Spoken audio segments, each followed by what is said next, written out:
क्या आप जानते हैं कि कैसे हुआ था कलयुग के सबसे बड़े राक्षस कलिपुरुष का जन्म? क्या कलिपुरुष हम इंसानों के बीच यहाँ मौजूद है? कैसे दिखता है कलिपुरुष और उसका अंत कैसे होगा, जानेंगे आज की इस वीडियो में। तो उससे पहले अभी तक हमारे चैनल को सब्सक्राइब नहीं किया तो सब्सक्राइब कर लीजिए, साथ ही बेल आइकन को ऑल पर सेट कर लीजिए और कमेंट में जय श्री हरि विष्णु जरूर लिखिए। तो चलिए वीडियो को ना देरी करते हुए शुरू करता हूँ। कालीपुरुष जिससे कलयुग का सबसे बड़ा राक्षस कहा जाता है, जिसको मारने के लिए स्वयं भगवान विष्णु के 10वें अवतार के रूप में जन्म लेंगे और वो कल्कि कहलाएंगे। लेकिन अब ये जानना बेहद जरूरी है कि आखिर कलयुग के सबसे बड़े राक्षस कलिपुरुष का जन्म कैसे हुआ था।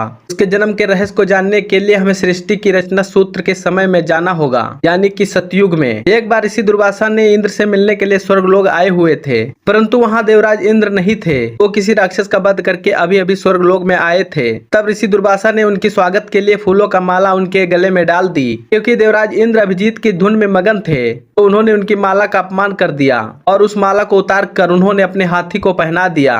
जब ऋषि दुर्वासा ने यह सब देखा तो अत्यंत क्रोधित हो गए और उन्होंने श्राप दे डाला, जिस ईश्वर में तुमने मेरे उपहार का अपमान किया है, वो ईश्वर तुमसे छीन जाएगा। उसके बाद धन और मान की हानि होने लगी, देवता कमजोर होने लगे। तब सभी देवता भगवान विष्णु के पास पहुंचे। तब भगवान विष्णु ने उन्हें समुद्र मंथन के लिए कहा और बोला कि सभी देवताओं को पुनः स्थापित होने के लिए क्षीर सागर के अमृत की आवश्यकता पड़ेगी, क्योंकि देवता अभी कमजोर थे। इसीलिए देवराज इंद्र ने असुरों के राजा बलि से समुद्र मंथन के लिए मदद मांगी। पहले तो राजा बलि ने देवताओं को मना कर दिया। वो जानते थे कि देवता असुरों के साथ छल करेंगे, परंतु शुक्राचार्य के कहने पर राजा बलि इस शर्त को मान गए कि जो भी समुद्र मंथन से निकलेगा उसका बंटवारा होगा। तब मंत्राजल पर्वत को गरुड़देव ने अपनी चोंच में उठाकर क्षीर सागर में रख दिया और सर्पों के राजा वासुकी को उस पर्वत में लपेटकर उसे रस्सी के रूप में मदद ली गई। राक्षस वासुकी नाग के मुख की ओर थे और देवता पूंछ की ओर, परंतु मंथन बिल्कुल नहीं हो पा रहा था क्योंकि मंत्राजल पर्वत का आधार घूम नहीं रहा था। तब भगवान विष्णु ने कच्छ यानी कछुए का अवतार लेकर मंत्राजल पर्वत को अपनी पीठ पर रखा और इस प्रकार समुद्र मंथन की शुरुआत हुई। उसमें से बहुत सारी कीमती आभूषणों के साथ साथ पहले हलाहल नामक तेज विष निकला।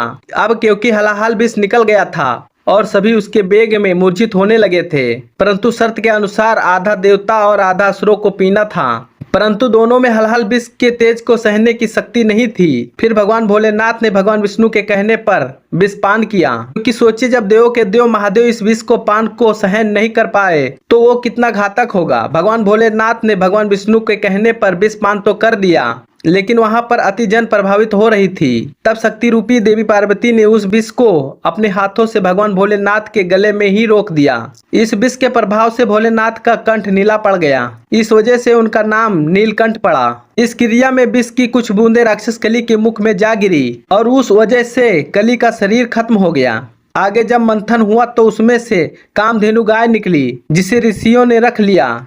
अश्वास को राजा बलि ने ग्रहण किया, रावत हाथी को देवताओं के राजा इंद्र ने ग्रहण किया, वस्तु मणि और शंख को भगवान विष्णु ने धारण किया।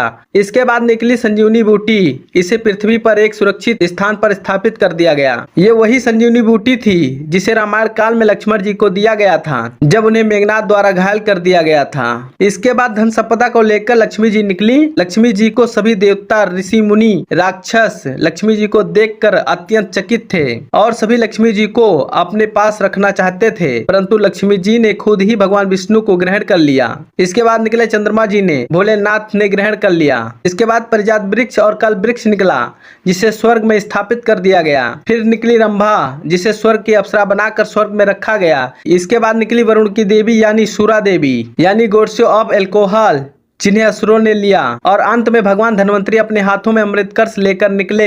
इसी अमृत की छीना झपटी में कुछ बूंदे समुद्र में जा गिरी और जयगिरी, नासिक, इलाहाबाद में जा गिरी। कहा जाता है कि हर 12 साल में फिर से वहां अमृत प्रकट होता है। उस वक्त स्नान करने से रोग दोष दूर हो जाते हैं और इसी अमृत की कुछ बूंदे कालीपुरुष को मिल गई, जिससे वो फिर से जीवित हो उठा, परंतु भौतिक रूप से नहीं आ सका। अमृत के बंटवारे के लिए भगवान विष्णु ने मोहिनी का रूप लिया और सारा अमृत देवताओं को पिला दिया, परंतु राहु केतु 2 राक्षस थे जिन्होंने देवताओं के रूप में अमृत पी लिया था।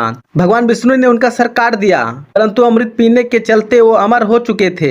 इसीलिए राहु और केतु अभी पिंड यानी ग्रह रूप में मौजूद हैं। लेकिन विष की बूंदों से कालीपुरुष का शरीर नष्ट हो गया था, जिससे वो मर चुका था। लेकिन फिर से अमृत की बूंदे पड़ने से वो वापस पुनः जीवित हो गया, लेकिन उसके पास शरीर नहीं था। कालीपुरुष अभी भी भौतिक रूप में नहीं आया था, परंतु अपनी शक्तियों से इंसान को काबू कर सकता था। कलयुग के वो भौतिक रूप रूप में आ जाएगा, तब वो पाताल लोक से असुरी शक्ति को आजाद करके इंसानों पर राज करेगा। तब भगवान विष्णु का कल्कि अवतार होगा, जो 64 गुणों से माहिर एक योद्धा होगा, जो अब तक के सबसे शक्तिशाली राजा कलि पुरुष से लड़ेंगे और इंसानों को उनके प्रभाव से मुक्त कराएंगे।